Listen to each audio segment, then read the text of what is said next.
tie-on, tie-on, chop, chop, Charlie Chan.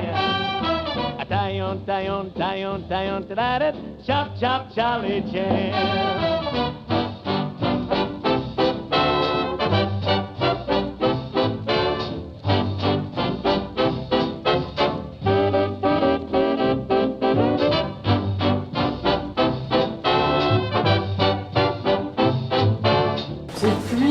Charlotte est venue dans mon atelier, a choisi une photo et a écrit un texte sur cette photo. Oui, mais avant, qui c'est qui nous a mis ensemble aussi? C'est Bernard. C'est Bernard. Voilà, Bernard, il est où? Alors, le principe d'une collection toute simple, à savoir une photo d'un photographe et deux regards croisés sur cette photo. Des regards croisés, mais sans complicité au départ, c'est-à-dire que dans le cas présent, Charlotte a regardé la photo, elle a écrit un texte sur cette photo, et derrière, Elisabeth, de son côté, a expliqué sa photo et la raison de cette photo. Donc moi, je me contente de rassembler les deux choses et de faire un livre et vous l'offrir. Voilà. Et maintenant, nous allons passer au texte. Comment? Donc moi, je vais vous lire déjà le texte que j'ai écrit sur ce que cette photo-là m'a inspiré, de Elisabeth. Voilà. Et après, je vais écrire, parce qu'elle ne veut pas lire, le texte qu'Elisabeth a écrit sur la même photo de ses impressions. Toujours laisser danser le hasard. Tous les êtres du monde sont issus du néant. L'être est issu du néant. Je vois l'obscurité, j'entends le silence. J'aperçois la lumière derrière l'obscurité. J'aperçois la lumière derrière le silence. J'approfondis ma vision dans l'essence de la forme. Derrière mes yeux, il y a une pensée. Si le corps se transforme, l'esprit le fait également. L'esprit et l'âme semblent exaltés par ces corps baroques, mêlés dans les nerfs et les os, dans les muscles et dans les veines. Je reste à rêver. Les pensées insuffisantes laissent fuir ma vérité. Ces formes insondables ravivent le souvenir. Elles apportent un instant l'écho de la primordiale pensée de nos vies, comme dans la nuit une lointaine musique qui s'en va. Silence. Contempler. Combien de temps faudrait-il rester figé? Lorsqu'il vous parle, c'est alors qu'il ne parle pas. C'est ainsi qu'il s'envole au-delà de notre monde poussière. Le bonheur est par nature juste un moment. Mieux vaut s'abandonner à un moment. Mieux vaut m'abandonner à l'art. Il s'est façonné une certaine forme de beauté, contemplant la vie d'une manière presque imperceptible, combinant les impressions, combinant les jours. Il est temps que ma voix te révèle d'autres vérités, fruits des travaux de ma vie. La chaleur comme une exultation délicieuse, la peau brûlante, la chair tiède d'un fruit que l'on mord. Mes yeux glissent vers la naissance des seins qui soulèvent un souffle sans loi. Un nuage les brouilla. Le choc monte à moi dans la vibration de la profondeur.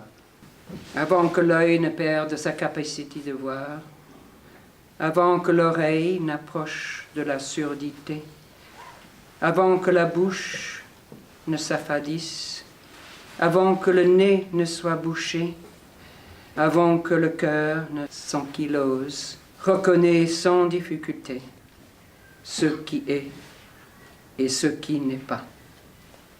Le reste, je vous ai dit, c'est Elisabeth.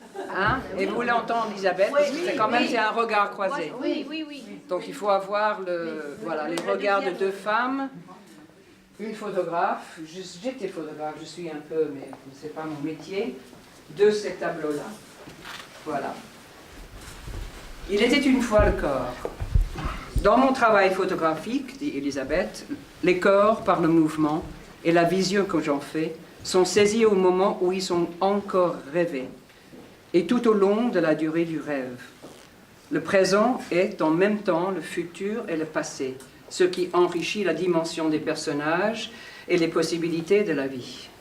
Sans cesse, je reviens à l'état de l'immo primitif, le non-savoir, aux dimensions du cosmos, au questionnement perpétuel qui me rassure.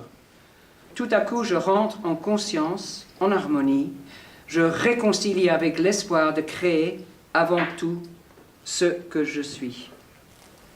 Cette photographie, je le nomme Univers 34. C'est le résultat de 25 ans de recherche photographique, une sorte d'apaisement. Une recherche qui ne peut se faire que du dedans. Rejoindre l'impossible du corps et s'y mesurer. Puissance unique.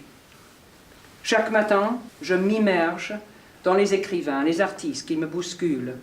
Claude Louis Combet, Georges Didier Huberman, Georges Bataille, Giacometti, Francis Bacon, Dante, Isidore Ducasse. J'ai besoin de leur accompagnement, de leur réflexion. Ils ouvrent mes brèches. Ils sont mon fil conducteur.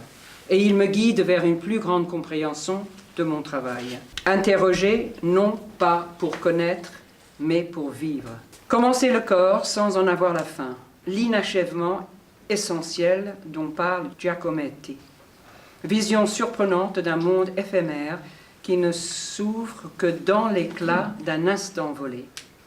Je bois dans ta déchirure, écrit Georges Bataille, dans l'archangélique. Mise en mouvement des formes, capacité d'aller et venir, inlassablement des formes à leur déformation, des formes à l'informe. Georges Didier Huberman, la ressemblance informe. Ce ne sont pas les corps qui sont photographiés, mais les mouvements. Que le mouvement induise une forme différente du corps ne signifie surtout pas que ce soit la création d'un autre, mais sa propre ressemblance, son propre devenir, son propre mouvement.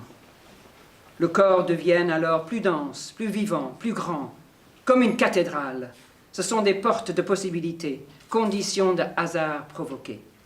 L'impossible est toujours au-delà. Se laisser pénétrer, envahir, voir son corps au-dedans. Et là, je retrouve les souvenirs de moi, adolescente, dans mon petit lit, petite chambrette de ma pension où j'étais heureuse. Je suis nue sur une plage au bout du monde, invisible pour le commun des mortels, allongée sur le dos, écartelée au soleil, en quelque sorte crucifiée. La mer me recouvre à la marée montante, le vent, le va-et-vient de la marée, je me fonds en elle, je respire avec elle et deviens immortel, et la plage est grande comme le monde. Je m'endormais dans une préexistence lointaine. Je m'appliquais à revivre ce rêve éveillé tous les soirs pour apaiser mes chagrins de la vie réelle que je ne comprenais pas. C'était ma vraie réalité. Chaque soir répété à l'identique parce qu'il y a des choses qui ne peuvent pas arriver entièrement jusqu'au bout. C'est la magie des temps d'éternité provisoire. J'ai vécu une autre expérience au bord d'un volcan en éruption, le Stromboli en 1974. J'ai passé une nuit au bout, tout au bord du cratère. Je fusionnais avec ces éléments vivants de la création. Une harmonie totale, une pulsion de vie, un jaillissement, une continuité, un infini palpable. Ramper jusqu'à la lumière. Il s'agit de créer quelque chose à partir de rien, d'insuffler une étincelle dans le noir, quelque chose qui doit s'adresser à l'éternité.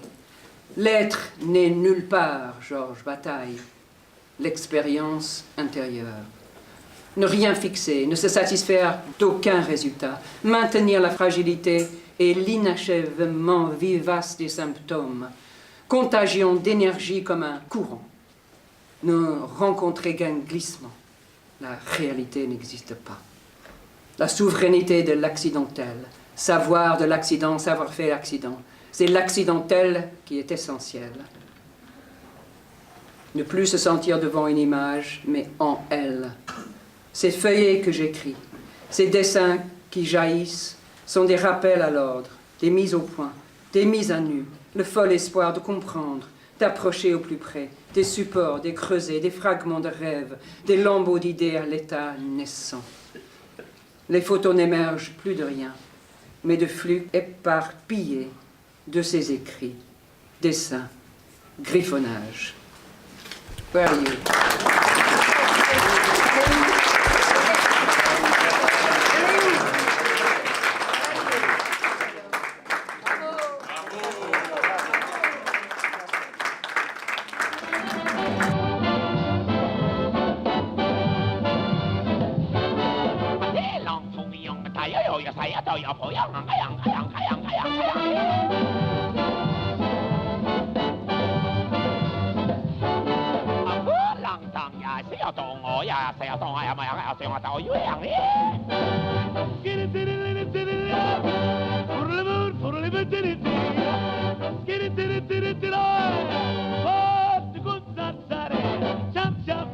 Jolly Jan, solitude, Sandman.